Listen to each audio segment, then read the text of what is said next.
చంద్రుగొండలోని అంబేద్కర్ కాలనీలో వ్యక్తిపై ఎలుగుబంటి దాడి చేసింది. అనంతరం బెండలపాడు వైపు నుంచి ఉన్న అటవీ ప్రదేశం వైపు పరుగులు పెట్టింది. వెంటనే అప్రమత్తమైన అటవీ శాఖ అధికారులు గాలింపు చర్యలు చేపట్టారు.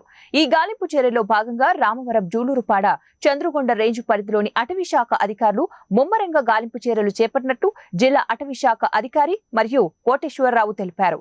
ప్రజలకి ఎలుగుబంటి జాడ తెలిస్తే తమకు వెంటనే సమాచారం ఇవ్వాలని సూచించారు.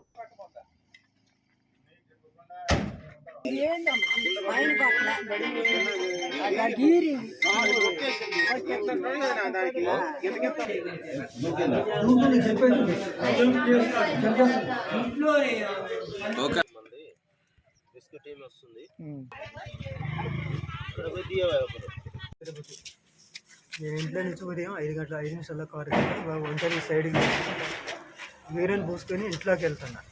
వచ్చి మీద పడ్డది, నేను కింద పడ్డా. తలక అందల కాళ్ళు అందిని కర్ర ఉంటే అమ్మటే కర్ర అంతే కర్రతో కొట్టాలి, వదిలిపెట్టి ఉరికింది. తెల్లదానం మేము పత్తిలోడు పోదామని మా సామగాని పిలిచాను బండి వేసుకొని. అక్కడ చర్చి కాడ వ్యవహారం పెడుతుంటే కుక్కలు బాగా వస్తున్నాయి. కొన్ని కుక్కలు అటు వెళ్తున్నాయి. అవి ఏందని ఇటు వీళ్ళు చేపల మడ వాళ్ళ ఇంటికి వెళ్ళి వచ్చింది ఫస్ట్.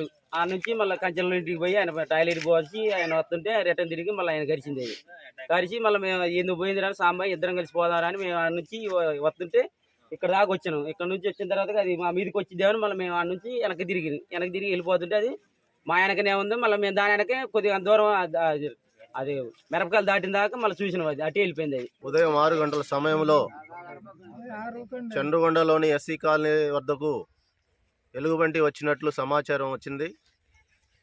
సమాచారం ప్రకారం చుట్టుపక్కల ఉన్నటువంటి గ్రామస్తులను విచారించగా గ్రామస్తులు కూడా కొంతమంది చూసినట్లు చెప్పడం జరిగింది. ఒక వ్యక్తిని గాయపరచడం జరిగింది. అతన్ని హాస్పిటల్కు తీసుకెళ్లి ప్రథమ చికిత్స చేయించడం జరిగింది. అదేవిధంగా గ్రామస్తులందరూ అప్రమత్తంగా ఉండవలసిందిగా అటవీ శాఖ తరపున అందరినీ విజ్ఞప్తి చేస్తున్నాం. ఇట్టి విషయాన్ని పై అధికారులైనటువంటి FDO గారికి తెలియపరచడం జరిగింది. వారు మాకున్నటువంటి రెస్క్యూ టీంకు సమాచారం తెలిపినారు.